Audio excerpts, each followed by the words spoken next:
antes que nada quiero agradecer su presencia y su interés a esta invitación. No tenemos micrófono, no sé si se oye bien la... sí, perfecto, muchas gracias. Para su información vamos a grabar la presentación de los alumnos y vamos a tener este video a disposición antes de la Navidad. Si todo sale bien.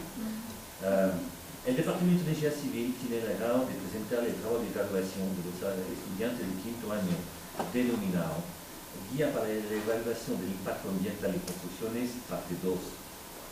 La misión de la Universidad del Valle de Guatemala es educar seres humanos y realizar investigación en un ámbito de libertad para desarrollar pensamiento reflexivo, juicio crítico y ético, captar, generar y divulgar el conocimiento científico y tecnológico y el pensamiento humanístico, para ponerlos al servicio de la comunidad, la sociedad guatemalteca y la humanidad. Para poder cumplir con la misión de la universidad, el Departamento de Ingeniería Civil debe buscar trabajos de investigación para ponerlos al servicio de la comunidad y la sociedad guatemalteca. Esta acción humanística se refleja en proyectos de graduación relacionados con el diseño, el estudio de normativa, la elaboración de guías técnicas. Ejemplo de eso es el caso particular del trabajo de graduación que el día de hoy se les está presentando. La Universidad del Valle de Guatemala tiene varias modalidades de graduación. La más conocida es el trabajo de tesis y la otra modalidad es el famoso megaproyecto, que es un trabajo de investigación grupal que se inicia en el penúltimo año de la carrera. En el 2008 se inició la primera parte de este proyecto que culminó en noviembre del 2009 con la presentación de 4 partes principales: urbanismo sostenible, materiales green spec, eficiencia energética y manejo de desecho. El proyecto de las construcciones verdes ha sido un proyecto muy atractivo para los alumnos. En la primera parte participaron 3 alumnos de Ingeniería Civil y un alumno de Química, formando un total de 4. Para esta segunda parte participaron 7 alumnos de Ingeniería Industrial y 2 alumnos de Ingeniería Civil, formando un total de 9 alumnos.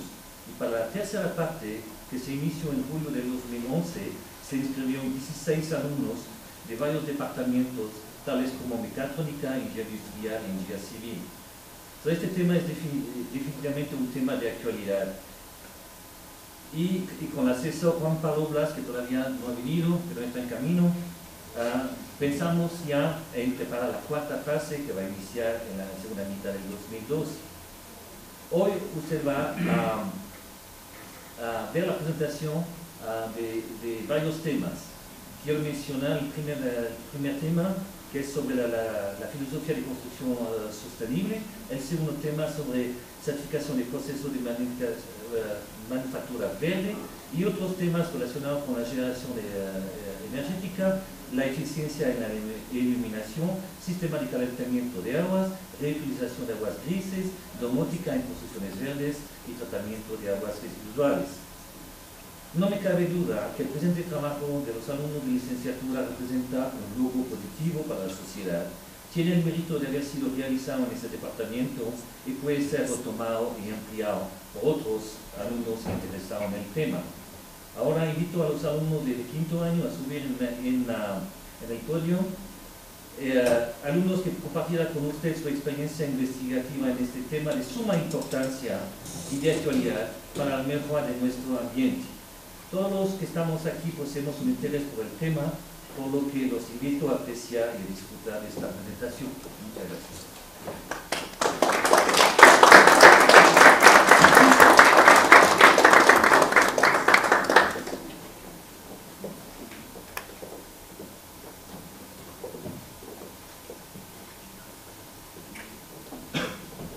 Bueno, primero que todo, les queremos agradecer el tiempo que han tomado para venir a ver nuestra presentación de graduación.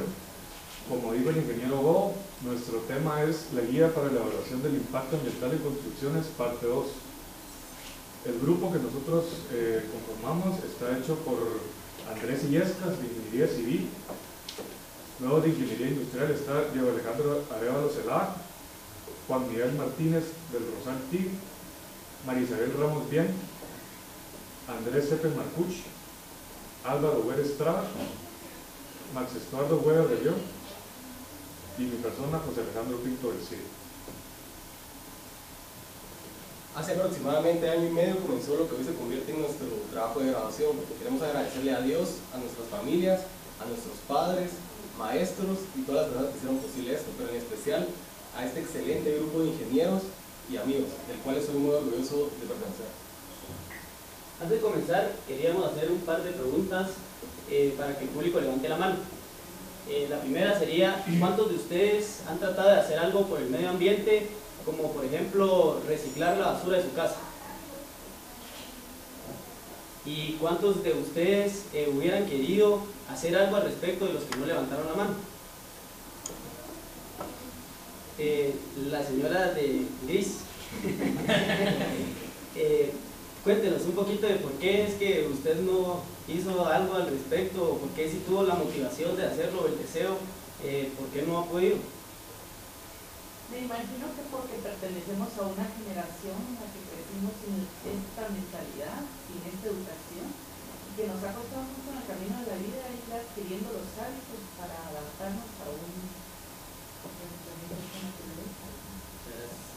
Pues eso es realmente pues, el objetivo de nuestro mejor proyecto, es crear una conciencia en el guatemalteco para que se cree esa cultura, para que, digamos, todos estemos en lo que está esta generación en el presente preocupándose, y los vamos a dejar entonces con este pensamiento.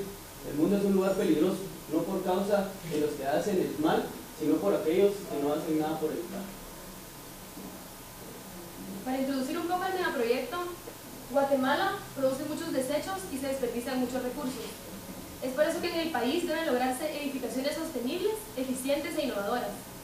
En el resto del mundo, la tendencia son las energías verdes. Estas tecnologías en Guatemala aún se perciben costosas, y lo que no se conoce es que además del beneficio ambiental, traen un beneficio económico. Bueno, como objetivo general de nuestro proyecto era ser parte de la guía para realizar una construcción verde en Guatemala, explicando en detalle el tema, así como las certificaciones verdes, para manejar procesos con una conciencia ambiental. Además, queríamos ofrecer lineamientos a constructores para que desarrollen proyectos verdes mediante la generación de energía, el uso de sistemas solares para el calentamiento de agua, la eficiencia de la iluminación, la reutilización de las aguas grises, la implementación de la domótica y el tratamiento de las aguas residuales.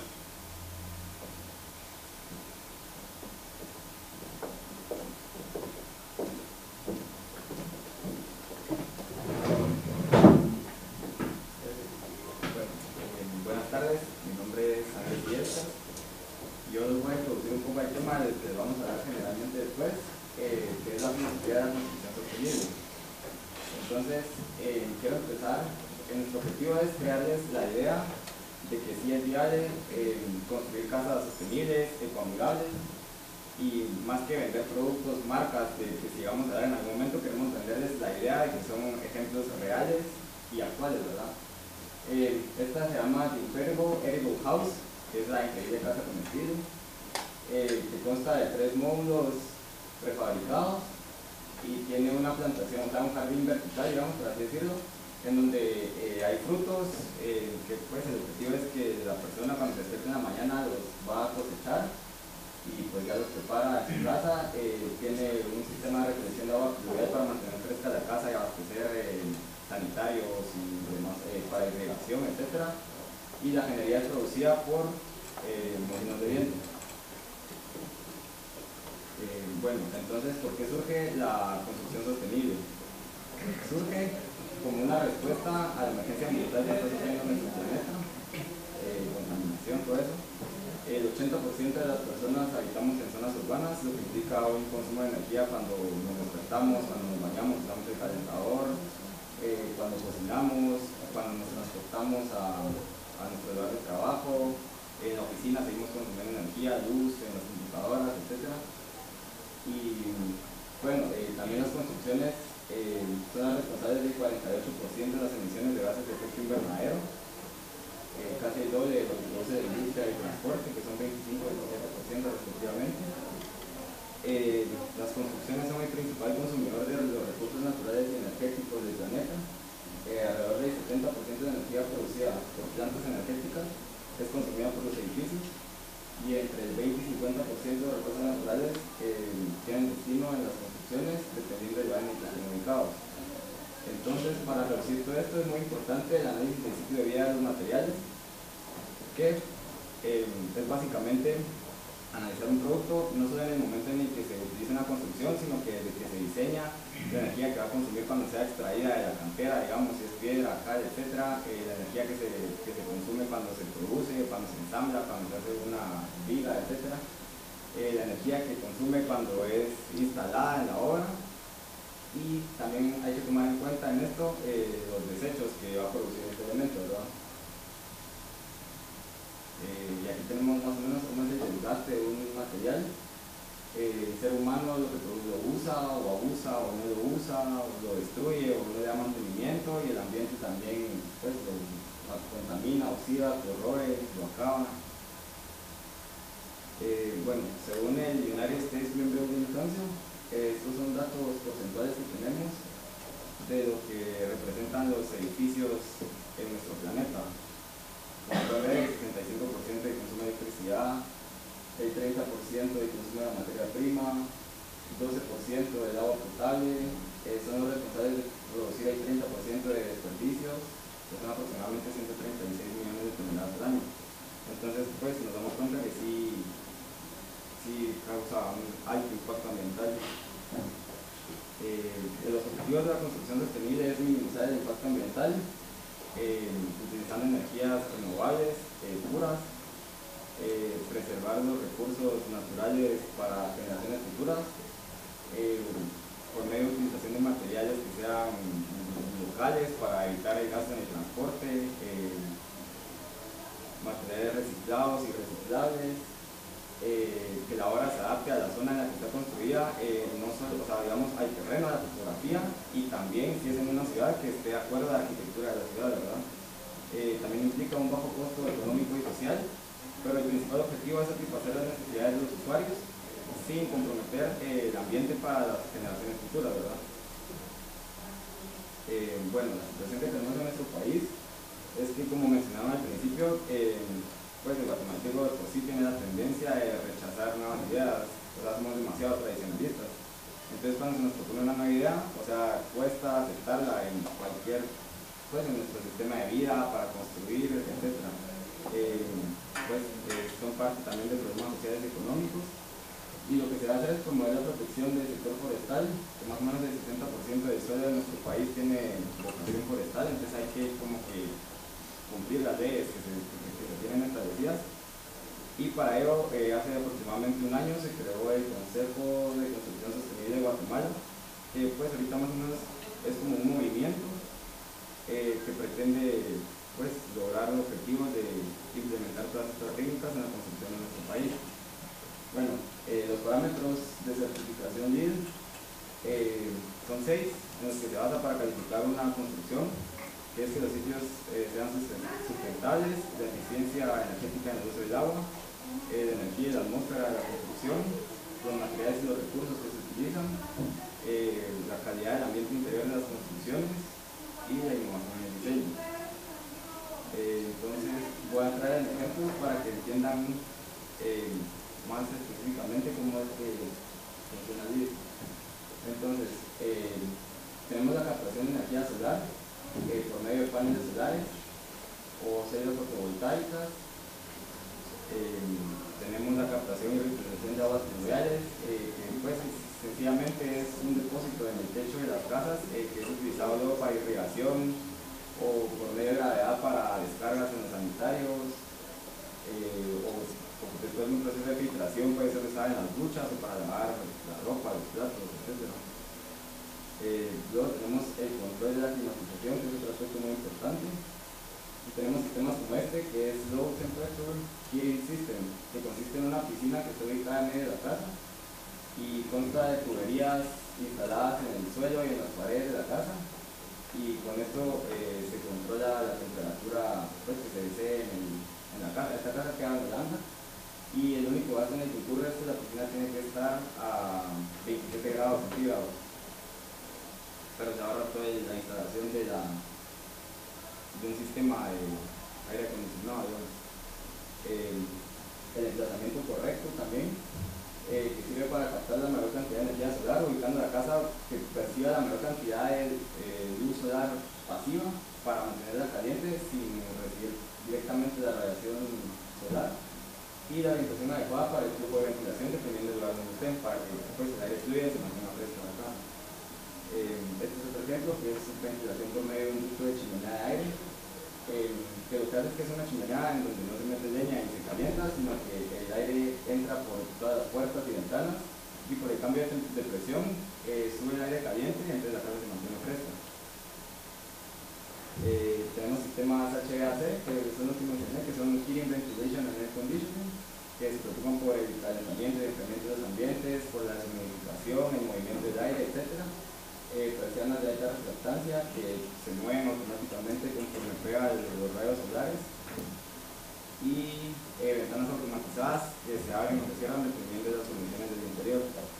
Luego tenemos la adaptación al terreno, que pues tenemos construcciones a base de volúmenes para evitar movimientos de tierras, adaptación a la topografía del terreno, como por ejemplo esta casa está colocada en la montaña y solo se hacen unos cortes en la montaña para colocar los dormitorios, y el mismo calor del suelo mantiene un clima agradable, o esta que está construida conforme la topografía del terreno, techos verdes, que es otro ejemplo. Bueno, después tenemos materiales y soluciones, que es utilizar materiales locales, reciclados y reciclables. Estos son algunos ejemplos de empresas que venden materiales certificados verdes.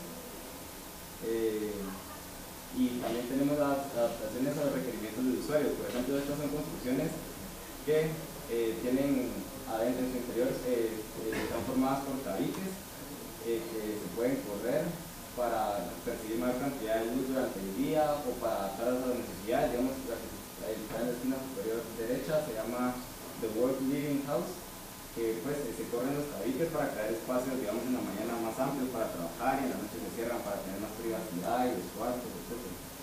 Tenemos edificios con paredes verdes, que digamos los ficus y el bambú son plantas que consumen mucho CO2, entonces colaboran a contrarrestar todas las emisiones que está produciendo el edificio en su funcionamiento. Y por último tenemos los beneficios de las construcciones sostenibles. En cuanto al ambiente, tenemos que aumentan y protegen el ecosistema y la biodiversidad, mejoran la calidad del aire y del agua a nivel macro, digamos, reducen los desperdicios sólidos, disminuyen el impacto, crean mejores ambientes y confort y salud para los usuarios. En cuanto a las sociedades, tenemos que evidencian la responsabilidad social empresarial, mejoran la calidad de vida en general porque tienen un valor agregado a estos edificios por ser certificados, y ejemplifican y difunden las buenas prácticas ambientales. En cuanto a económicos, tenemos que los costos iniciales son competitivos siempre y cuando pues, se considere desde el diseño del edificio y no se vaya cambiando conforme se va construyendo, porque eso implicaría un gasto mayor. Menores gastos operacionales y de manutención, mejores situaciones laborales, ya que hay menos ausencias, mejora la retención del personal, aumenta la productividad y proveen ventajas publicitarias. Y pues más o menos estas son las estadísticas de lo que representan las construcciones sostenibles.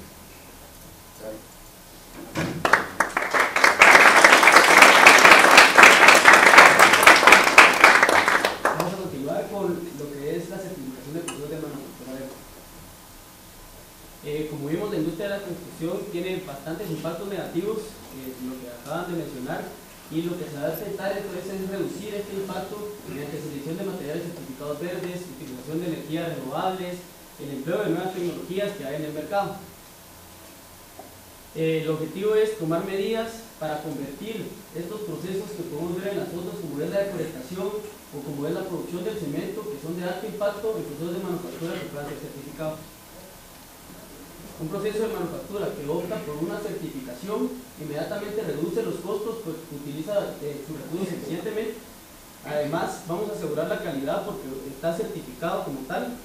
Se le da un valor agregado al producto también por esta misma certificación, y se satisface a nuevos clientes que están buscando este tipo de productos, y se crea una lealtad con ellos al operar con responsabilidad social ambiental. Todo esto lo que nos genera es un incremento en los ingresos netos. El objetivo general de esta parte es ser parte de la guía de Guatemala de cómo realizar la construcción verde, describiendo los procesos de manufactura verde y ofrecer lineamientos para certificarlos.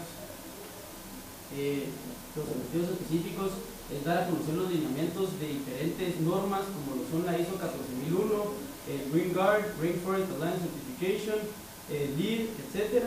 E incentivar a las empresas manufactureras a buscar que certifiquen sus procesos. Vamos a definir entonces un proceso de manufactura verde como un conjunto de actividades que se deben de llevar a cabo en armonía con el medio ambiente para transformar las materias primas y elaborar un producto terminado que sea de bajo impacto. La certificación de estos productos o procesos lo que va a hacer es garantizar que se utilicen los métodos adecuados para poder disminuir el impacto ambiental de los mismos. Vamos entonces a definir que es indispensable que se elaboren sistemas de gestión ambiental en todas las empresas manufactureras, abordándolas desde 3 puntos de vista, como ya se mencionó, del punto de vista económico, el ecológico y el social. Estas son de las certificaciones verdes que vamos a tratar en el área de manufactura. Es la familia de las ISO 14000, la Rainforest Alliance Certification, la Green Guard y la BIF. Con la ISO 14000, pues este es un conjunto de normas que le dan a la empresa una manera de cómo administrar un sistema de gestión ambiental. Vamos a empezar a abordar los problemas desde la fuente y no solamente viendo cuáles son sus síntomas. También se van a tener herramientas para solucionar problemas de manera sistemática y consistente, y son un complemento a los enfoques regulatorios de todos los países, pues, porque estos no siempre son suficientes para garantizar la utilización adecuada de los recursos naturales. Entre las ventajas que esto nos va a dar son que se ordena y se facilita el cumplimiento de las leyes del país, se facilitan las inversiones, mejora el control de costos, motiva a que uno participe en nuevas oportunidades de negocio, mejora la imagen de la empresa, permite mejorar y automatizar los procesos para ser cada vez más productivos y eficientes en cuanto a temas energéticos y de materia prima, aumenta la creatividad y la participación del personal a todos los niveles e integra la gestión ambiental en la gestión total de la empresa. La Rainforest Alliance es una asociación que está comprometida con la conservación de los ecosistemas y con las personas que viven en ellos y en armonía con estos. Sus certificaciones están orientadas a 3 puntos claves, que son la conservación de los bosques, en cuanto a fincas y en lo que es turismo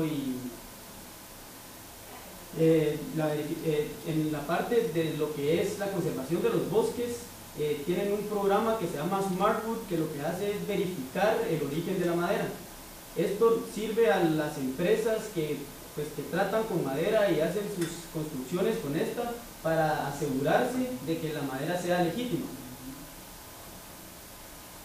Ahora, con lo que es la Green Guard, este es un instituto, el Instituto Ambiental de Estados Unidos, y tiene como misión mejorar la salud pública y la calidad de vida de las personas, mejorando el aire de los interiores. Entonces, los productos que estén certificados con Green Guard van a ser productos que tengan bajas emisiones de químicos o, por ejemplo, de productos tóxicos como formaldehídos o monóxido de carbono, etc. La certificación es conocida y aceptada en programas de construcción a nivel mundial y es una exigencia para, proveedores de productos como pinturas o aislantes de que estén certificados con Green Guard para ser parte de una construcción sostenible. En cuanto a BIFMA, estos atienden a empresas que se dedican al diseño, a la comercialización de por ejemplo, muebles de oficina, sillas o lo que podemos ahí ver. El objetivo de estos es entonces proporcionar una base para evaluar la seguridad, la durabilidad y la adecuación estructural de los muebles, y siempre tomando características de cómo se hicieron, con qué materiales, etc.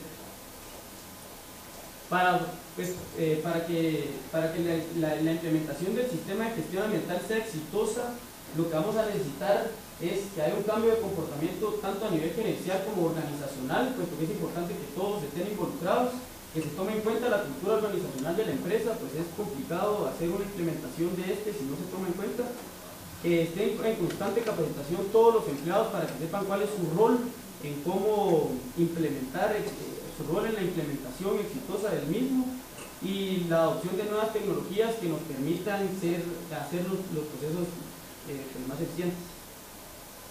En la metodología vamos a seguir una metodología como lo que es la metodología de la mejora continua. Vamos a comenzar con que es indispensable que haya compromiso de la dirección, que se haga la planificación de las acciones ambientales. Acá se hace un diagnóstico de la empresa, se ven cuáles son los requisitos legales que se tienen que cumplir y cuáles son las metas a las que se tienen que llegar. Luego vamos a implementar estas acciones, luego controlar este mismo sistema y que esté siendo efectivo mediante mediciones paulatinas de lo que se desea lograr, y corregir las desviaciones para tomar acciones correctivas y poder trabajarlo bien. Y la validación del funcionamiento del sistema. Otros elementos que se tienen que considerar son la política del sistema de gestión, que es el cumplimiento de la razón de ser del sistema, así como los procedimientos que se tengan que elaborar, los instructivos y los requisitos medioambientales. Una edificación sostenible, entonces, nos va a hacer de que el diseño, la construcción y la operación sean de menor impacto, y eso es de lo que se trata una certificación de estas. La certificación LEED, que fue la que explicaron antes, se basa en un sistema que da puntuaciones en cuanto a lo que se va a cumplir con los temas que habló anteriormente Andrés. Acá está más o menos las certificaciones que se dan a las certificaciones sostenibles. Estos va a traer entonces como beneficios tener una edificación certificada, la disminución de costos, incrementar el valor del activo, reducir los desechos, conservar la energía, el agua, ser segura para quienes la ocupen, atraer a más inversionistas, etc. En las conclusiones vamos a decir que seleccionar el material es importante y se debe de tomar en cuenta cuáles son los procesos que se utilizaron para hacerlos, que las metas que uno se fija como empresa realmente son propias, y todo esto se resume en redactar la política, los instructivos y todo para poder implementar exitosamente el sistema de gestión. Se recomienda que al momento de hacer la implementación del mismo, la reducción de costos al incremento en ventas sea lo suficientemente atractivo como para poner en marcha y que el sistema de gestión y la certificación. Y que hoy en día, como el mundo es globalizado, los empresarios deben de prepararse a un mercado competitivo, y estas certificaciones lo ayudan a uno pues, a hacer sus procesos más productivos. Cuando una empresa introduce un sistema de gestión ambiental, debe hacerlo por la vía de los incentivos y no por el comando de control. Debe motivar la creatividad del personal para mejorar continuamente los procesos. Gracias.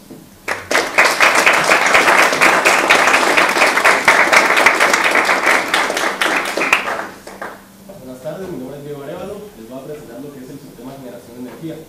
Antes de iniciar, es importante mencionarles que después de esta base teórica se les va a presentar un análisis financiero cada quien de su subtema para que les queden más claros los beneficios que conllevan estas tecnologías. El objetivo principal es dar a conocer los diferentes métodos de generación de energía que existen y realizar una guía para la implementación de los mismos. Entre otros de nuestros objetivos tenemos proponer escenarios específicos para la implementación de energía eólica y solar, y realizar una comparación de los beneficios que conlleva la implementación de métodos renovables en comparación de los métodos no renovables.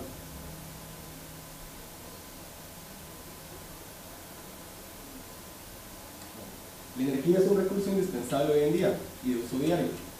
Es por esto que la demanda energética a nivel mundial ha ido creciendo exponencialmente. Lo malo de esto es que la mayoría de esta energía es producida por métodos que contaminan el medio ambiente. La energía renovable se refiere al aprovechamiento de recursos como el viento, el sol y el agua para la generación de energía.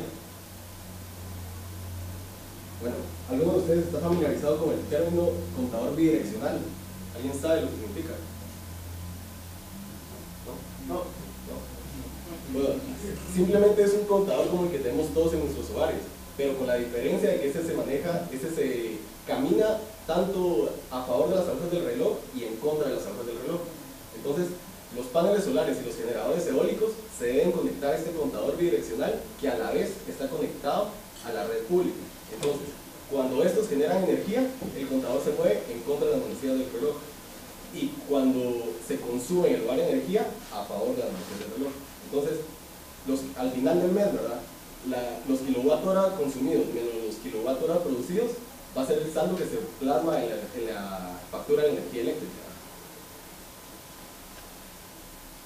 Bueno, en Guatemala contamos con 3 principales distribuidoras de energía: de OXA, que distribuye al occidente del país, de ORSA al oriente y de EXA al centro del país. Las 3 cuentan con 2 tipos de tarifa, la social y la no social. Este saldo que les mencionaba anteriormente, cuando se implementan los paneles solares y los generadores eólicos, se trata de que entren en la tarifa social del consumo energético para tener un precio de kilowatt-hora lo más económico posible. Para efectos de nuestros escenarios, determinamos la demanda energética de 3 diferentes formas. En el escenario 1, tomamos el límite entre la tarifa social y no social. En el escenario 2, sacamos el promedio de distintas facturas de un hogar que teníamos. Y en el escenario 3, calculamos la cantidad de electrodomésticos que íbamos a tener y las horas que íbamos a usar estos, y de esta forma lo determinamos. En cuanto a las horas de máximo aprovechamiento de la radiación solar, la NASA cuenta con una tecnología tan sofisticada que permite saber la cantidad de horas de máximo aprovechamiento en todas las partes del mundo, o en la mayoría. Y Guatemala no es la excepción. En Guatemala se cuentan en la capital, ¿verdad?, con 5.31 horas pico, en Huehuetenango con 6.6 y en Puerto Barrios con 4.82. Nuestro escenario 1. Nos planteamos la pregunta: ¿es rentable implementar paneles solares en un hogar que su demanda energética es relativamente baja? Y si sí, ¿qué tipo de panel solar utilizar, verdad? Entonces, esa es un poco de la descripción del primer escenario. Lo realizamos en el mismo lugar. Planteamos 2 escenarios. Lo realizamos en el mismo lugar, con la misma demanda energética, y esta es la variable, ¿verdad? ¿Qué es mejor? Utilizar bastantes paneles solares con una eficiencia pequeña, o utilizar pocos paneles solares con una eficiencia relativamente alta, ¿verdad?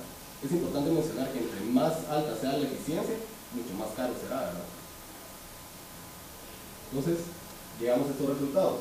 El 1B representa utilizar pocos paneles solares bastante eficientes. Nos representa unos costos bastante bajos, con una tasa interna de retorno alta y 9 años de recuperación aproximadamente. Ustedes pueden ver en el otro escenario, ni siquiera se recupera la inversión. Entonces, es rentable la implementación de paneles solares bastante eficientes en una obra o en un proyecto cuya demanda energética sea relativamente baja. Los resultados se pueden ver apoyados en esta gráfica que nos relaciona los años versus los costos, donde la línea roja representa el escenario B, los menores costos a los 10 años, ¿no?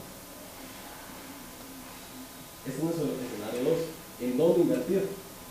Bueno, nos planteamos realizar los escenarios en Guatemala y Zabalo, Huehuetenango. Como ya les había mencionado, Huehuetenango es el departamento de Guatemala donde existe el máximo aprovechamiento de la radiación solar.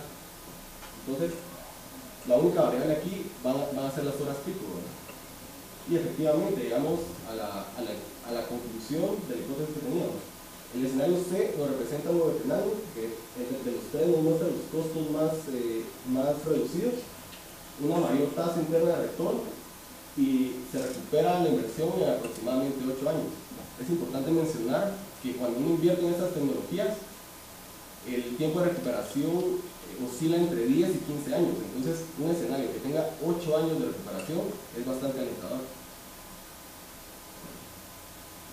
La línea verde representa a Huehuetenango con los menores costos a los 10 años. Energía eólica. ¿Qué es energía eólica? Es el aprovechamiento de las características del viento para la generación de energía. La potencia del viento se puede determinar sabiendo las características de este. Es importante mencionar que esta es una de las principales limitaciones de nuestro proyecto. Para determinar las características del viento se debe realizar un estudio de bastantes años y por limitaciones de tiempo este no fue realizado de esta forma. Sin embargo, el Ministerio de Energía y Minas nos muestra esta tabla donde estudia las características del viento en diferentes partes del país. Esta es una tabla que nos muestra la velocidad promedio del viento en ciertos lugares. Por ejemplo, en Jalapa se tiene una velocidad del viento de 7.6 metros por segundo. Entonces, ¿en dónde invertir en energía eólica? Realizamos este cuadro, lo hicimos en dos diferentes lugares, con la variable que tenemos que es la velocidad del viento, en Jalapa con 7.6 metros por segundo y en Guatemala con 5.5.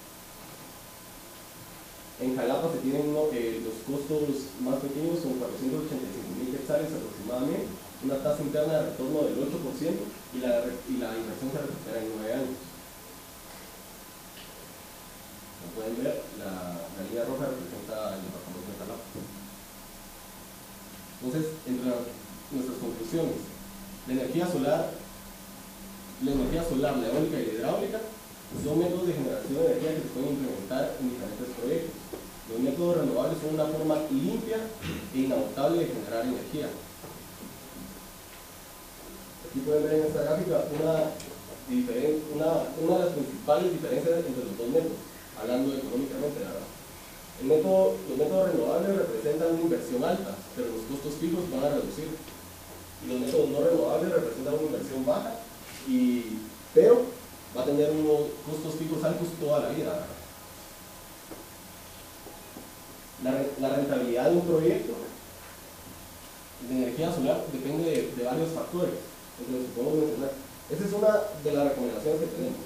Si ustedes tienen, si en su hogar o en cualquier proyecto que ustedes tengan, se tiene una demanda energética de aproximadamente 300 kWh o mayor, el lugar donde lo pretenden hacer tiene unas características en cuanto a radiación solar similares a las de Huehuetenango, pueden utilizar un panel de 0.24 kW de potencia o mayor y este será rentable.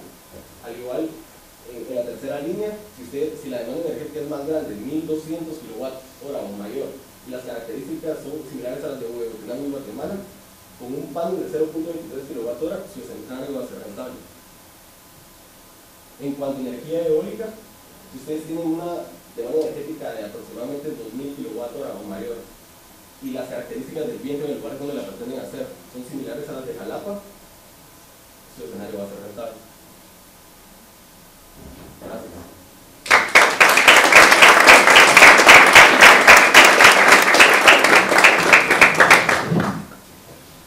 Bueno, para el turno nos toca presentar la eficiencia de la iluminación. Bueno, el objetivo general de este subtema era investigar sobre los diferentes tipos de iluminación que existen, las ventajas y las desventajas de cada uno, para identificar cuál conviene en cada situación, para compararlos tanto en vida útil como consumo, con el fin de observar cuáles son más rentables en el largo plazo.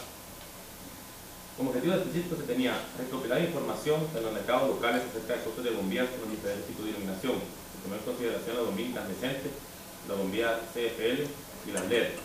Y también se quería analizar las diferentes alternativas de iluminación para Guatemala para observar cuál es la más rentable en el largo plazo. Bueno, como mencionaba, los tipos de iluminación que se analizaron fue la incandescente, que es la más vieja, la fluorescente y la LED. Se tomaron las bombillas incandescentes de 70 watts, la fluorescente de 20 watts y la LED de 9 watts.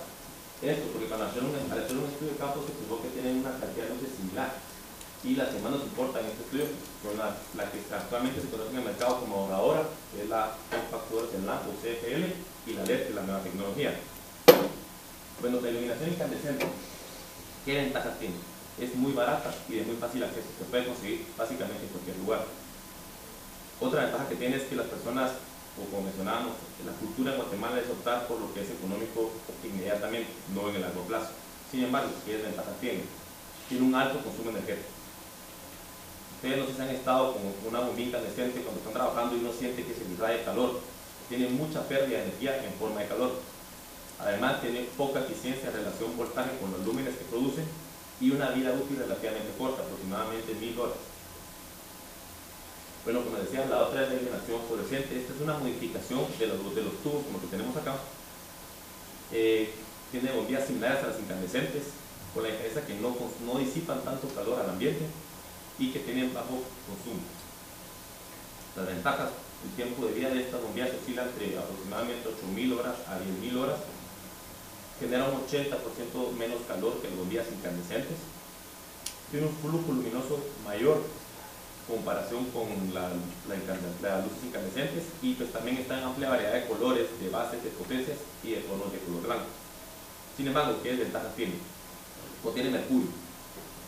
Esto es un problema a nivel industrial, porque las empresas grandes no pueden tener esto porque no lo pueden desechar de una manera sencilla. Hay que ver una manera cuidadosa de desecharlo por el motivo que contiene mercurio. Tiene el balasto electrónico. Además, en el largo plazo pierde mucha su luminosidad porque tienen una alta degradación lumínica, y pues algo que daña a los humanos es que emite rayos ultravioleta y infrarrojos. Y por último está la bombilla LED. La bombilla LED es la forma de iluminación eléctrica más nueva que hay en el mercado. Para los que no saben qué es un poco la tecnología LED, LED viene por siglas en inglés Light Emission Diode, un diodo emisor de luz.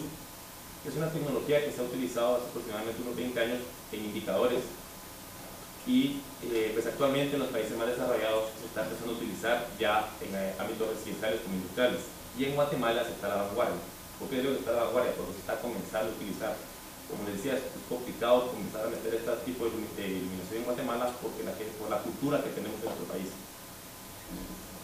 ¿Qué ventajas tiene? Comparado con los otros dos, tiene un mucho menor bajo consumo de energía. Tiene un tiempo de vida útil de hasta 50.000 horas.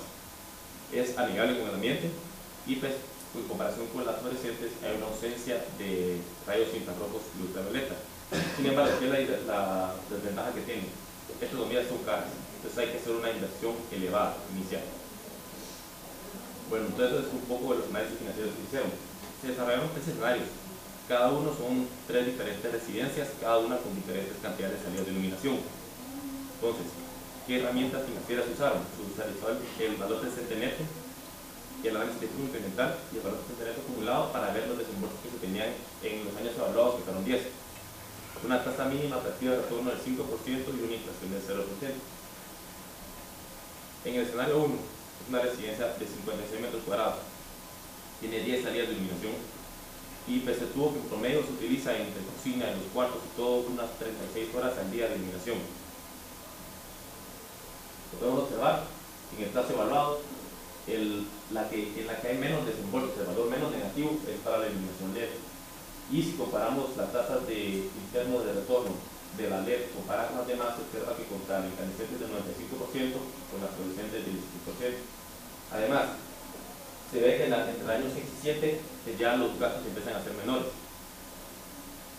En el escenario 2, en una residencia de 73 metros cuadrados, con 13 salidas de iluminación, aquí pues, en vez de 36 horas, tienen 39 horas de luz al día. Y nuevamente se sacaron los resultados. Se observa que la diferencia entre la bombilla fluorescente y la LED ya no es tan marcada como en el escenario anterior. ¿Por qué? Porque hay que comprar más bombillas, y cada una son caras. Cada una tiene bombillas, la que para este estudio se compraron, las cotizaron las bombillas en 170 quetzales. Sin embargo, se observa que entre el año 8 y 9, pues nuevamente los gastos empiezan a ser menores con la tecnología LED. Y en el escenario 3 es una residencia de 200 metros cuadrados. Tiene aproximadamente 25 salidas de iluminación, con un total de 50 horas al día que se va a utilizar la luz. Ahora aquí, vamos a observar de que la opción más rentable en este caso ya no fue la LED. ¿Por qué? Bueno, porque si compramos 25 bombillas 170, pues es muy difícil recuperarlo en 10 años. Sin embargo, si se observa las gráficas, se observa que ya están a punto de converger, o sea, en el año 2 ya se paga. Entonces, ¿a qué nos llevó a hacer esto? Se nos llevó a hacer un análisis sobre, dependiendo del uso que se le va a dar a la bombilla, o en cuál invertir. Entonces, si se va a utilizar de 3, 4, 5 horas al día una luminaria, conviene utilizar la LED. De 2 horas para abajo, en el plazo evaluado de 10 años, conviene utilizar la fluorescente. Tiene su lógica, porque si miramos, en un año hay 365 días. Por 2 horas son 730 horas al año. Por 10 años son 7.300 horas. y tienen una vida útil de 8.000, entonces no hay que reinvertir en eso. Entonces se planteó el escenario nuevamente el de 200 metros cuadrados con las 25 salidas de iluminación y se combinaron las iluminaciones y se obtuvo un valor presente neto de 5.000, antes estábamos en los 6.000. Entonces se observa que es bueno también a veces combinar, sin embargo sí se observa que a largo plazo pues conviene más la iluminación LED.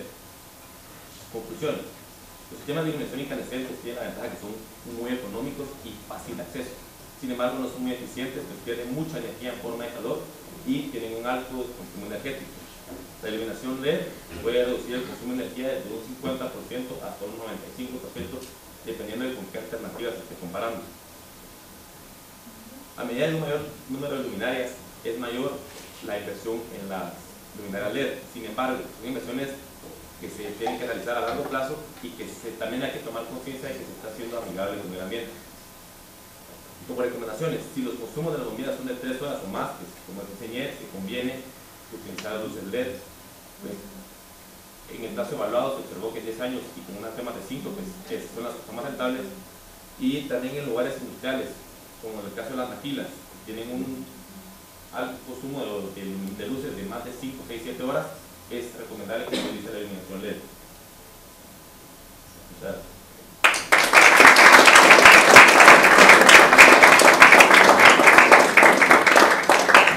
Buenas tardes, yo les voy a platicar sobre el tema de domótica.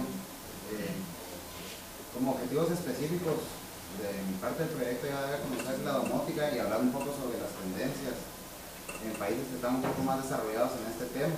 Al mismo tiempo, evaluar si la domótica es viable en la implementación en la edificación de un inmueble. La palabra domótica viene del término domus, que en latín significa casa, y tica, que implica que funciona por sí sola. Podríamos decir que domótica se entiende, por este término se entiende que es el conjunto de sistemas capaces de automatizar una vivienda o un inmueble. Los sistemas de domótica. Los sistemas básicamente cuentan con varios elementos. El principal elemento es la central de domótica o controlador, donde toda la información que viene por los sensores, que son los elementos de entrada, pueden ser sensores o teclados. Estos dan información a la central. La central no necesariamente tiene que ser una procesadora, sino que hay centrales que solo corren por un protocolo de programación, no son una computadora como tal inteligente capaz de procesar esa información y mandar a los actuadores. Los actuadores son los encargados de mandar la señal a los aparatos terminales. Los aparatos terminales pueden ser los tomacorrientes, los interruptores de luz, pueden ser regulados, pueden ser solo de activación y desactivado. Tenemos los sistemas por diferentes arquitecturas, como el que vemos acá es el de arquitectura centralizada, y esto básicamente es donde va a una central donde se concentra toda la información proveniente de los sensores que son la información de entrada, va a los actuadores y los actuadores ya mandan las señales a los aparatos terminales. A diferencia de la descentralizada no cuenta con un controlador central, tiene varios ambientes, puede manejarse diferentes ambientes. Todos los sistemas necesitan un soporte de comunicación, pueden ser inalámbricos o alámbricos. Las áreas de aplicación de la domótica. La principal aplicación de la domótica es en energía. El ahorro surge no solo por la implementación de dispositivos de bajo consumo, sino que también por la gestión eficiente que se le da a la energía. Digamos, minimizar el uso de horas de los dispositivos. La siguiente área de aplicación es la climatización.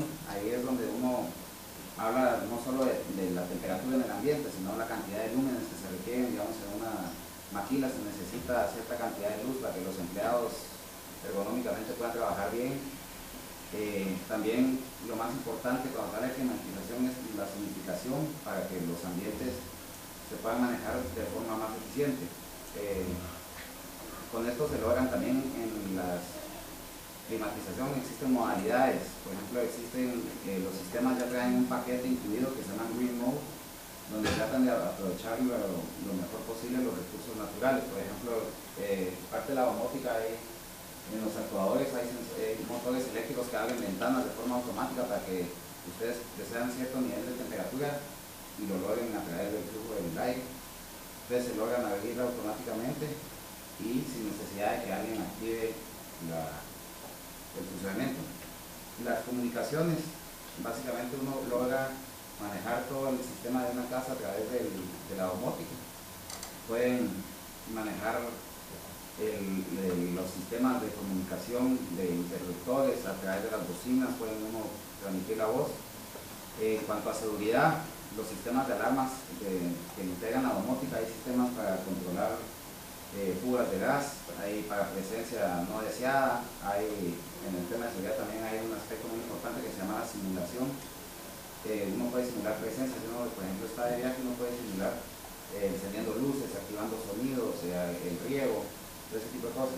Otra aplicación de la domótica es el confort, que básicamente lo que les da a uno es tener el control de su casa en la palma de la mano, ya sea puede ser desde una computadora, desde un smartphone, desde un tablet, puede manejar toda la casa, y la accesibilidad, que está muy orientada a la gente con discapacidades.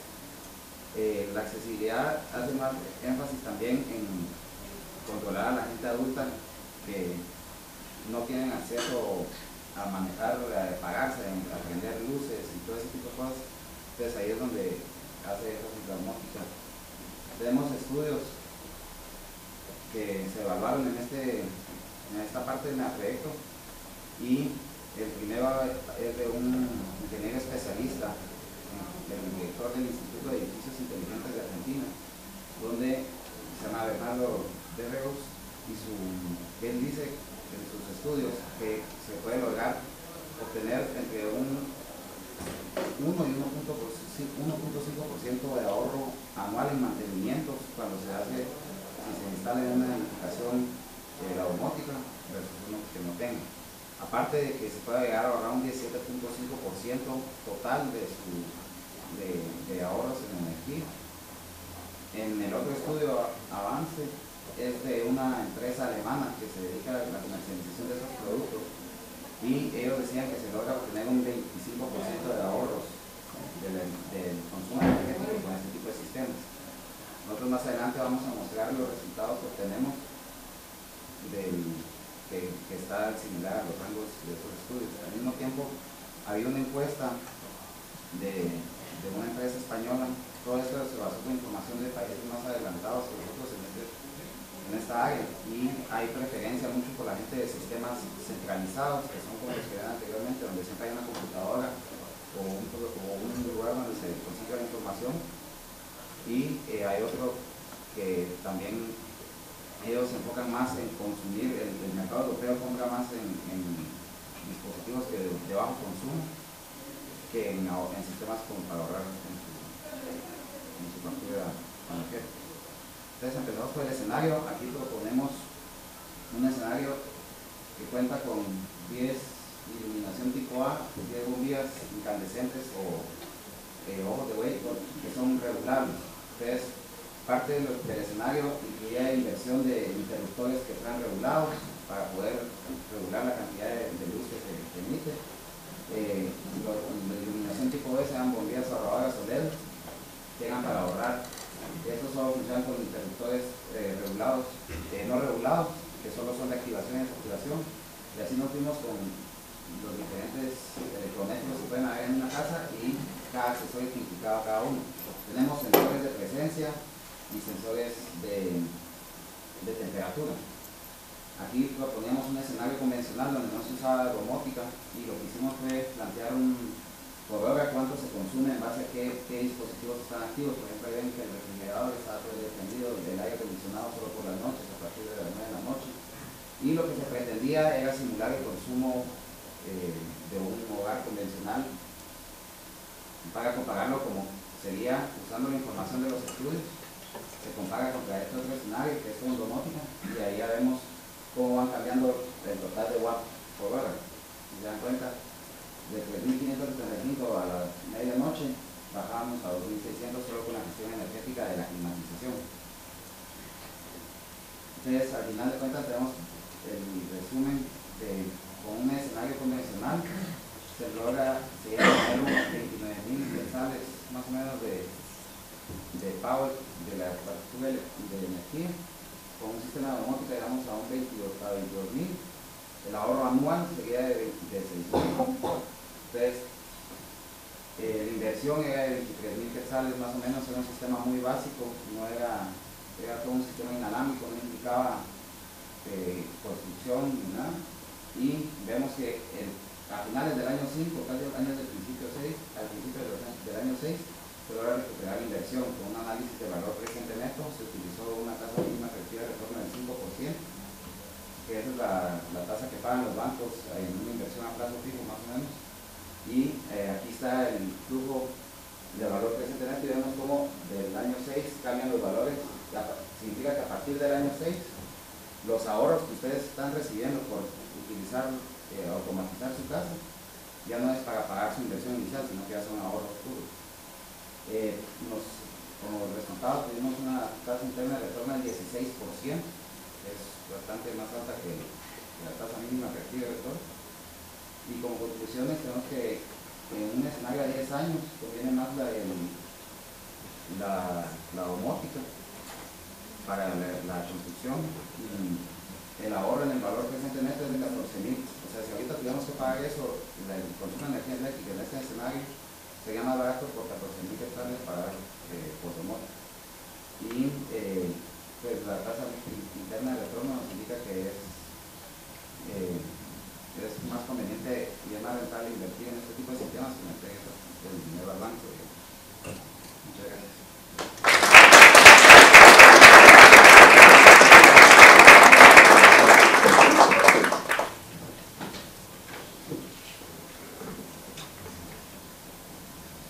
Bueno, mi nombre es Alejandro Pin. El tema que yo investigué y desarrollé son los calentadores de agua. El objetivo general que yo me propuse fue demostrar los beneficios al corto y a largo plazo que conlleva utilizar sistemas solares de calentamiento en un hogar de Guatemala. Los objetivos específicos son, primero, evaluar la rentabilidad que trae sustituir los sistemas convencionales por sistemas solares, y el segundo es tratar de exponer estos resultados de una forma fácil, que cualquier dueño de hogar de Guatemala los pueda entender y aplicar a su situación. Bueno, primero, un calentador de agua es un dispositivo termodinámico que transfiere calor por medio de una fuente de energía al agua y eleva su temperatura. En Guatemala existen dos diferentes tipos de los métodos convencionales. El primero es el de tanque. Este sistema de tanque pues tiene un depósito en el cual almacena un volumen de agua que es suficiente para la demanda de agua total en un día.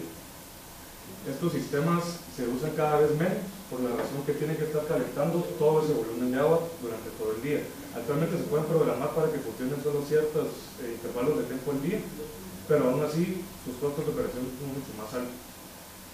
Los sistemas de paso, la ventaja principal que tienen sobre los otros es que solo funcionan bajo la demanda.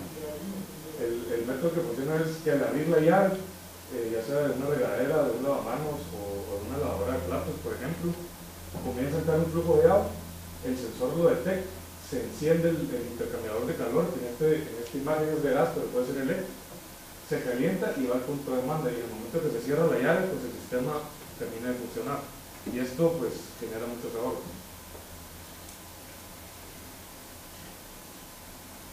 Como les decía, los sistemas convencionales funcionan básicamente por electricidad, que es con resistencias eléctricas, o por gas, que es un gas licuado de petróleo. Esto es una mezcla de varios gases, pero principalmente es de butano y de propano.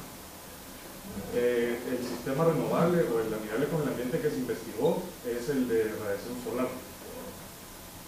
Estos sistemas son de tanque, no existe un sistema solar de paso. Como ven en la imagen, la parte superior es el tanque donde se almacena este volumen de agua. Luego los tubos que salen para abajo es donde están situadas las resistencias solares que captan la radiación solar y transfieren la energía por forma de calor al agua y se calienta de esta forma. La inclinación que tienen es para aprovechar de una forma más directa los rayos del sol. Se tiene que situar, por supuesto, en un lugar donde no tenga mucha sombra y que esté viendo hacia el ecuador, y el ángulo de esta inclinación tiene que ser la latitud del lugar en donde está. Esta imagen es de las resistencias solares. Básicamente es un frasco dentro de otro frasco. Entre ambos frascos hay un espacio vacío. Lo que se logra con esto es que se elimina cualquier transferencia de calor por conducción o convección y solo queda la radiación. Entonces los rayos del sol entran, calientan el líquido que está dentro de ellos, que principalmente es agua con otros aditivos, y luego se le conecta un metal conductor que ya tiene contacto con el agua. Estos sistemas también cuentan con un backup de LED. Esto es en caso que sea muy nublado ciertos días y no se vea abasto. Bueno, estos son los sistemas que existen en el mercado guatemalteco. Los sistemas de paso eléctrico y de gas, pues su capacidad es 1000 litros por minuto. Estos son, la capacidad máxima que tienen son de 18 litros por minuto. Luego tenemos sistemas solares. Estos sistemas, como les mencioné, solo son de tanque. Y estas son las capacidades y los precios. Estos precios son promedios de varias cotizaciones que hice de diferentes distribuidores aquí en Guatemala. Entonces, la metodología a seguir es primero determinar la demanda de agua que tiene el hogar. Si se va a implementar un sistema de paso, se tiene que determinar la cantidad de agua máxima que se va a usar en un mismo momento. Si va a ser de tanque, que va a ser el solar, se tiene que determinar la demanda completa del día. Una vez ya determinada esta demanda, se selecciona qué sistema es el más apto y luego pues, se hace el análisis financiero para ver cuál es el mejor. Los puntos de demanda principales en un hogar son las regaderas, los lavamanos, la lavadora de ropa y la lavadora de platos. Cada uno tiene diferente comportamiento en sus hogares, pero para esta investigación se tomó un promedio que las duchas duran 8 minutos, que los lavamanos están funcionando 5 minutos al día y que la lavadora de ropa y la lavadora de platos pues, se usa 2 veces a la semana.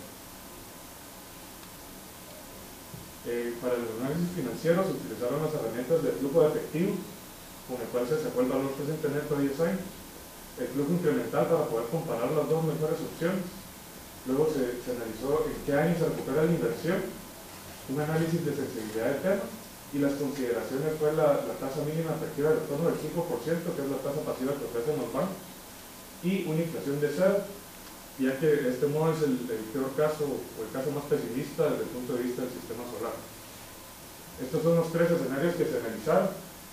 El primero es una casa donde hay 2 regaderas instaladas, viven 2 personas, tiene 2 lavamanos y una lavadora de ropa.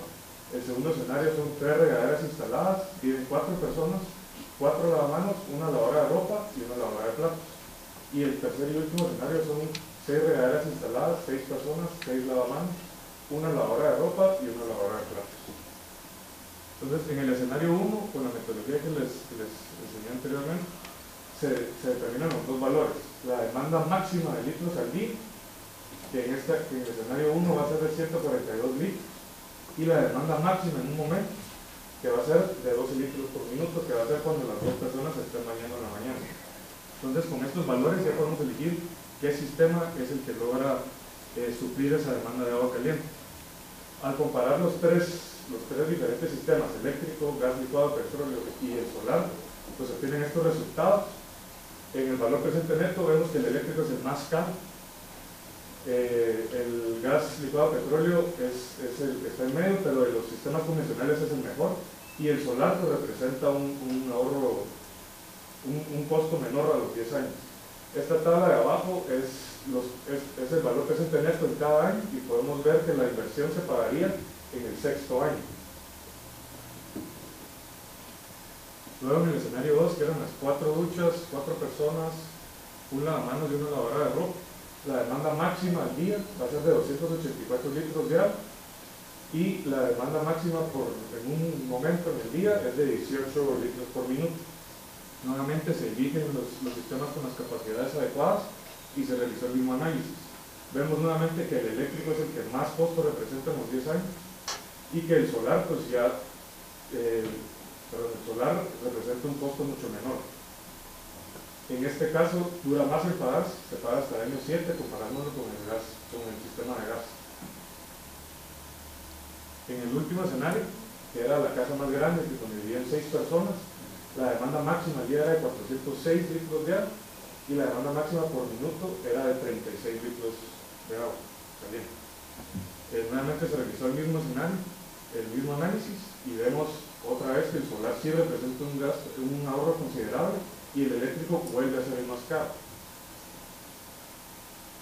Como conclusiones, los sistemas solares pueden requerir una inversión mucho más elevada, pero al no tener costos de operación, ya que no usan ni gas ni electricidad, pues en un tiempo considerable se llegan a pagar. La conclusión. Como recomendaciones, los sistemas de tanque convencionales tienen un costo de operación demasiado alto y no los recomiendo para el hogar. Lo mejor son los de paso. Y de los sistemas de paso convencionales, el más recomendable para un hogar es el sistema de gas licuado de petróleo. Por último, esta investigación se realizó con los precios actuales del gas y del kilowatt hora. En caso de llegaran estos a variar con el tiempo de una manera significante, pues se tendría que realizar el análisis financiero.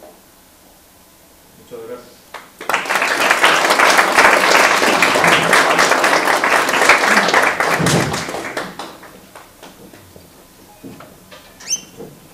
Buenas tardes. El sistema que les voy a presentar es la reutilización de aguas grises. Como una pequeña introducción, en Guatemala se tienen 6 meses de sequía y 6 meses de lluvia. No se conocen las diferencias entre aguas negras y aguas grises, y por lo mismo los drenajes no separan las distintas aguas residuales. Es por eso que el objetivo de este subtema es ser parte de la guía, describiendo los procesos y sistemas de tratamiento y reutilización de aguas grises y pluviales, demostrar y facilitar el entendimiento de los beneficios y ahorro que conlleva utilizar sistemas para tratar y reutilizar aguas grises y pluviales. Como objetivos específicos, se tiene mostrar la diferencia entre las aguas negras, grises y pluviales, y que la misma sirva para ejemplificar los tratamientos diferentes y la necesidad de separarlas. Determinar la calidad de agua necesaria para cada uno de los procesos en un hogar, definir sistemas diferentes para la reutilización y el tratamiento, y por último, dar informes financieros de valor presente neto, tasa interna de retorno, tiempo de recuperación y consumos de sistemas convencionales en contraste con los sistemas que se van a recomendar. Para empezar, las aguas grises no son muy conocidas en Guatemala. Estas son generadas en procesos del hogar, como lavadoras, bañeras y cocinas. Representan el 60% de las aguas residuales del hogar.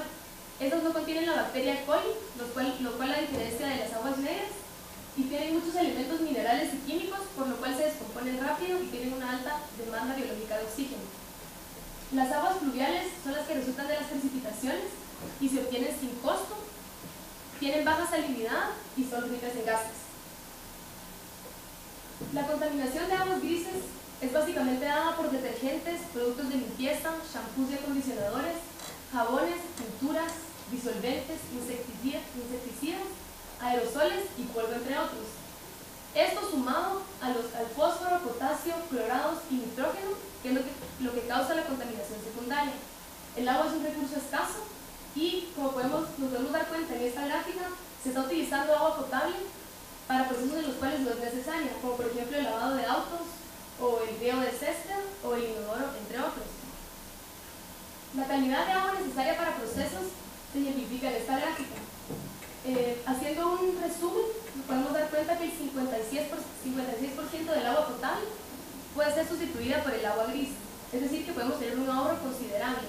Y lo interesante de las aguas grises es que por sus características pueden ser reutilizadas sin necesidad de tratamiento, y en este caso se recupera el 32%. La reutilización de aguas grises conforma una nueva forma de pensar. Convertimos un residuo en un recurso hídrico. Lo que sí es necesario es dividir las aguas residuales en grises y negras, en 2 sistemas de drenaje separados, y además contar con un sistema alterno en caso que no se tuviera suficiente agua en el sistema. Y como les mencionaba, puede ser utilizada sin tratamiento. Aquí tenemos un gráfico en donde podemos ver de dónde proviene, cómo se trata y dónde puede ser reutilizado. El primer tratamiento que vamos a exponer es el tratamiento aeróbico.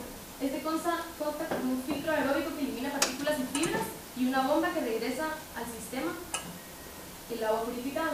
Este es el tratamiento combinado aeróbico-anaeróbico, el cual cuenta con una fosa séptica de 3 etapas, que esa es la parte anaeróbica, y luego un filtro de arena, que es la etapa aeróbica, y luego una bomba que regresa el agua al sistema.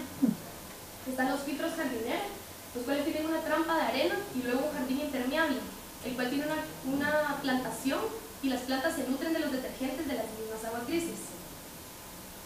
Contamos con el sistema profesional casero. Consta de una trampa de grasas en forma de registro y el agua desemboca en un estanque donde culmina su proceso de purificación. Y por último, el tratamiento MBR, el cual es el tratamiento más costoso, ya que la filtración se hace en base a un reactor biológico de membrana.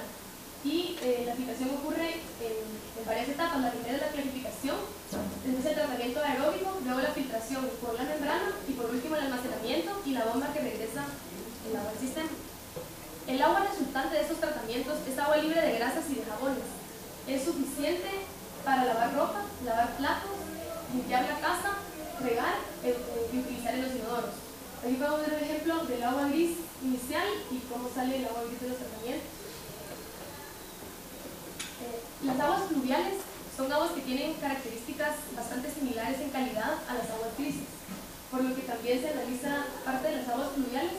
Estas pueden sustituir aproximadamente la mitad de las aguas potables del hogar y solamente necesitan de una recogida de aguas fluviales en los techos, almacenamiento en tanques, etapa de filtración y siempre contar con un sistema alterno en caso que no hubiera suficiente lluvia durante la temporada. Entre los beneficios que podemos mencionar de la reutilización de aguas grises es el menor uso de aguas potables, el menor impacto a las aguas frescas, recarga de aguas subterráneas más rápidamente, menor caudal a las fosas sépticas y a los tratamientos de aguas negras, ya que se está separando las aguas negras de las aguas grises y reduciendo la cantidad. También podemos mencionar menor contaminación secundaria, ya que al mezclarse las aguas negras con las grises aumenta la demanda biológica de oxígeno de la mezcla, y al separarlas, las aguas negras tienen una menor demanda biológica de oxígeno, ocasionando menor contaminación, y las aguas grises son reutilizadas para disminuir este efecto. Hay un menor uso de químicos y aprovechamiento de la energía. Además, se pueden sembrar plantas en donde no se podía antes, como se vio en el filtro jardinero. Se recuperan nutrientes que antes se perdían. Son sistemas relativamente sencillos y económicos. Se da eficiencia en lugares secos. La reutilización sin tratamiento es posible. Hay sistemas que otorgan diferentes calidades de agua. Hay sensibilización de los ciclos naturales y en conclusión se solucionan diferentes problemas simultáneamente. A continuación se presentan, además de los beneficios antes mencionados, los beneficios económicos por medio de un análisis financiero. Se comienza calculando el caudal típico de agua residual para una casa como para una industria. Y en base a las tarifas de agua que nos proporcionó el PAO, se calculan las tarifas. Esto nos da el siguiente resultado. Para los tres escenarios, los cuales definimos como una casa de 5 personas, un complejo de 12 casas y una industria de 150 trabajadores, tenemos los siguientes costos. En un año, en un complejo de 12 casas, por ejemplo, tenemos un costo de 17.120. Si reutilizamos el agua gris y le damos tratamiento, podemos tener un nuevo costo de 7.532 aproximadamente. Y si la reutilizamos sin darle tratamiento, podemos tener un nuevo costo de 12.640. Se prosiguió con cotizar los diferentes sistemas presentados para cada uno de los diferentes escenarios, así como su tarifa aproximada de mantenimiento anual para poder crear los tipos de caja. Se estimó una tenor de 5%. En base a datos obtenidos del 2007 hasta el presente año, se encontró que la inflación es de 15% para el agua. Esto nos quiere decir que el precio del agua va a subir considerablemente debido a que cada vez es más escasa. Se realizó un flujo de caja y con este se calculó el valor presente neto y luego un flujo incremental de ahorros y con este la tasa interna de retorno y además el tiempo aproximado en el que se paga cada uno de los sistemas. Para el escenario 1, que es la casa de 5 personas, la tasa interna de retorno más atractiva que se obtiene es para el sistema sin tratamiento. Todos, sin embargo, son viables, excepto el tratamiento de MBR, que como les mencioné, es el más costoso. El que se recomienda utilizar es el sin tratamiento, que es como les mencionaba, utilizar el 32% del agua residual inmediatamente para riego e inodoros, pues la calidad es menor. Aquí podemos ver los diferentes sistemas presentados y en la intersección de la línea roja con el azul oscuro podemos ver el momento en que se paga el sistema sin tratamiento, en contraste con el convencional, que es la línea azul. Podemos observar que es aproximadamente en el año 4. Para el escenario del complejo de casas, la tasa interna de retorno más atractiva resultó para el sistema aeróbico. Sin embargo, todos en este caso son viables. Aquí podemos observar la gráfica en donde el primer sistema en pagarse es el sistema aeróbico, el cual es la línea verde. Por último, en el escenario 3, que es la industria, la tasa interna de retorno también fue para el sistema más atractiva, fue para el sistema aeróbico, y sin embargo también todos son viables. Y en la gráfica nuevamente podemos observar cómo primero intercepta el convencional con el aeróbico, pagándose en los primeros 2 años. Bueno, por último, a pesar del bajo precio del agua y que además en Guatemala actualmente no se cobra el agua residual, la instalación de un sistema de tratamientos es siempre viable. Esto quiere decir que con el paso de los años, estos sistemas se van a volver cada vez más económicamente viables y cada vez más beneficiosos para el medio ambiente, considerando la situación en la que vivimos. Como mencionaba, los beneficios económicos son solamente parte de los beneficios en general que se tienen. Y por último, el planeta es un sistema vivo en donde todos los ciclos naturales están interconectados, y cuidando el ciclo del agua se ayuda al planeta en general. Como recomendaciones se tiene primero la creación de una ley para reutilización de aguas grises en Guatemala, pues actualmente se tiene una específicamente para aguas residuales y no se da la separación, lo cual sería mucho mejor para tanto las industrias como para los hogares. Y por último, se recomienda a constructores y arquitectos utilizar esta guía al momento de realizar una construcción en Guatemala. Gracias.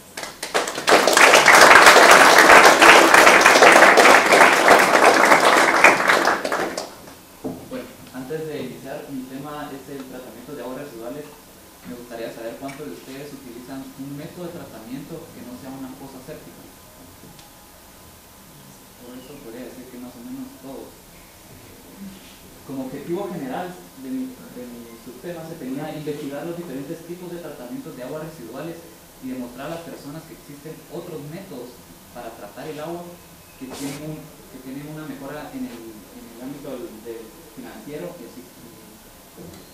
así como en el ambiente. Como objetivos específicos, por medio de los análisis financieros, se quiere determinar qué sistema de tratamiento de agua residual es el más conveniente para determinados escenarios. Asimismo, se quería concluir qué sistemas son los más recomendables en la actualidad para Guatemala. ¿Qué tipos de tratamientos hay? Como podemos saber, ahorita el tipo más común y más barato es la fosa séptica, que es el más utilizado por todas las personas. Pero hoy en día existen diferentes métodos, como son las plantas de tratamiento aeróbicas, anaeróbicas, microplantas, biodigestores, fosas sépticas. Podemos decir que las plantas de tratamiento son métodos mayormente utilizados para industrias, ya que son sumamente grandes, pero actualmente se conocen 2 sistemas nuevos que son la microplanta y el biodigestor, que son sistemas compactos de una planta de tratamiento, que es ahora más utilizado para una casa.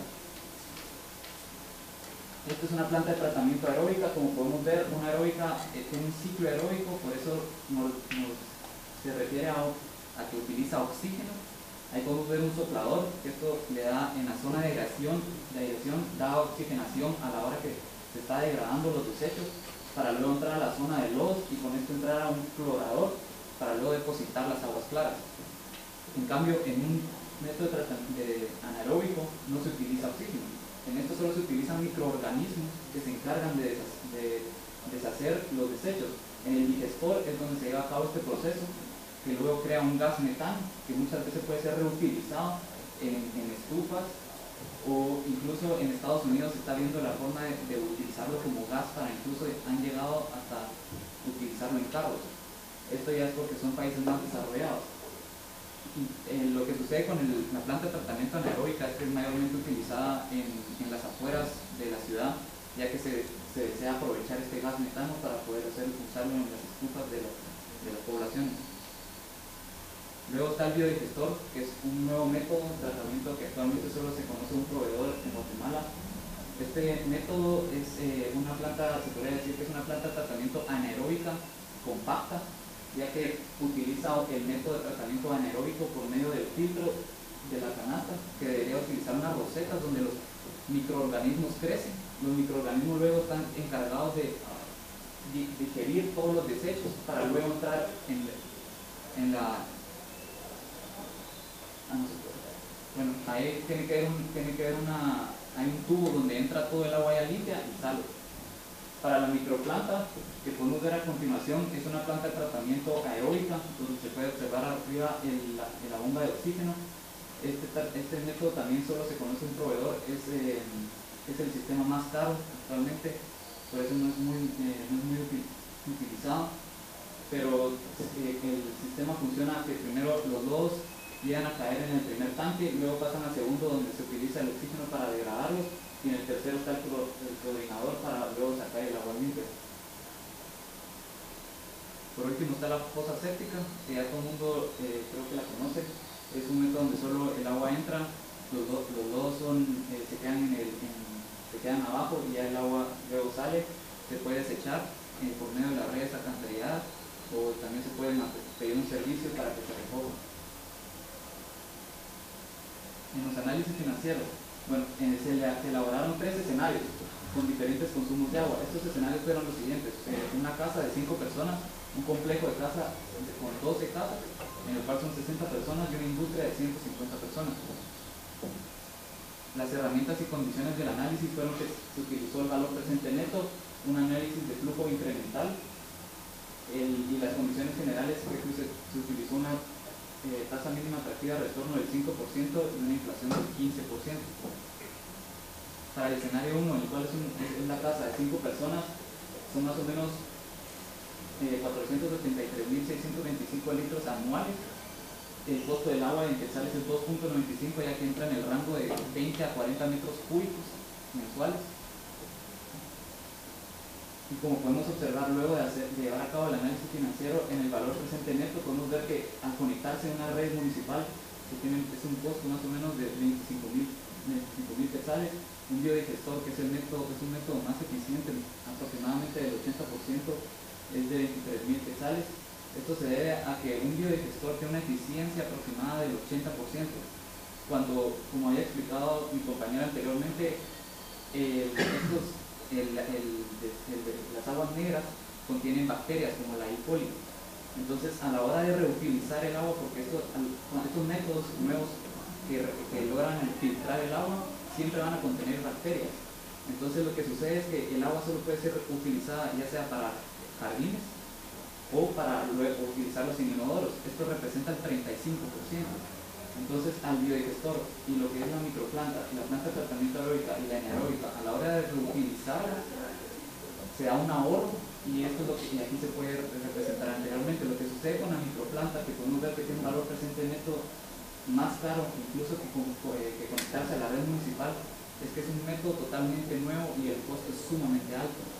Y el problema aquí en Guatemala es que con el agua todavía aquí tenemos la dicha de que hay suficiente, entonces el costo de utilizar el agua es sumamente bajo. En cambio, en países mucho más desarrollados el costo es tan alto que incluso la microplanta, siendo aquí el sistema más caro, puede ser un beneficio en un país desarrollado, pero tarde o temprano vamos a llegar a un problema como estos y vamos a encontrar que la microplanta incluso puede llegar a ser un beneficio.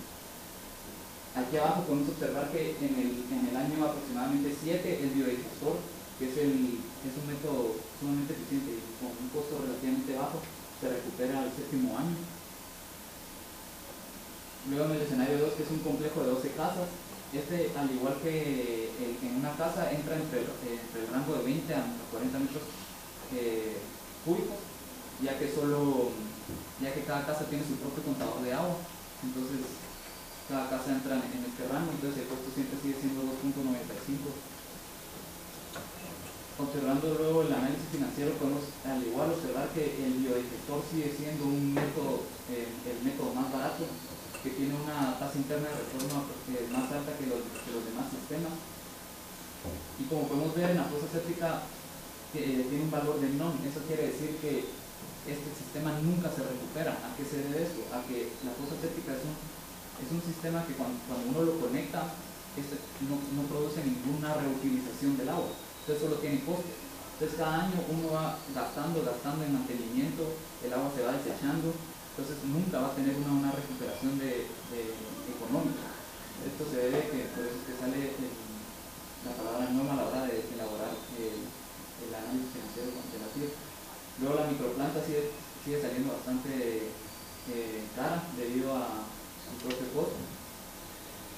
Y como podemos ver, el biodigestore en el año 3 ya se está recuperando, y la planta anaeróbica ya en el año número 8 también se está recuperando. Esto también se da que la planta anaeróbica siempre es más barata que una aeróbica. La aeróbica siempre va a ser más cara debido a que utiliza bombas de oxígeno.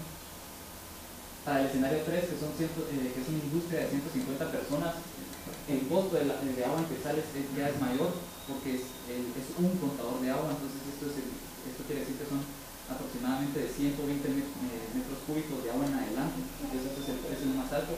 Aquí vamos a observar que, siendo el precio más alto del agua, vamos a observar que aquí los métodos salen que todos son positivos, que todos traen un retorno positivo para los sistemas.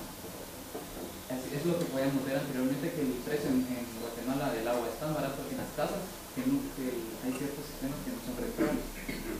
Viendo acá abajo podemos ver de que el sistema sin tratamientos, que es conectándose a la red de alcantarillado, en el 9º año prácticamente ya se recuperó la inversión de una planta anaeróbica, de una planta aeróbica, de un biodigestor, incluso casi de la microplanta, que es el sistema más caro. Solo el sistema que es la fosa séptica, que solo uno gasta dinero, nunca se va a recuperar. Como conclusiones, por medio de la siguiente investigación se determinó que existen diferentes tipos de sistemas para tratar el agua residual en Guatemala, que no solamente existe la fosa séptica, también que por medio de los análisis financieros que se llevaron a cabo se pudo determinar que el biodigestor es el método más conveniente que actualmente se conoce en Guatemala. La fosa séptica, por ser el método de tratamiento más antiguo, es el sistema que menos beneficio trae a una persona, que busca un sistema que incluso no contamine o que busque deseos económicos para reducir gastos. Como recomendación, se quiere que mediante la siguiente investigación se recomienda a la sociedad guatemalteca que se informe con respecto a los diferentes tipos de tratamiento de aguas residuales, para que a la hora que tengan en cuenta si llevar a cabo una construcción, tengan en cuenta estos sistemas y puedan generar un menor impacto en el ambiente. Como conclusiones generales de la presentación del grupo de compañeros, tenemos que la construcción sostenible debe buscar minimizar el impacto medioambiental de las edificaciones durante todo su ciclo de vida, que también los beneficios de las construcciones sostenibles van más allá de los exclusivos al medio ambiente,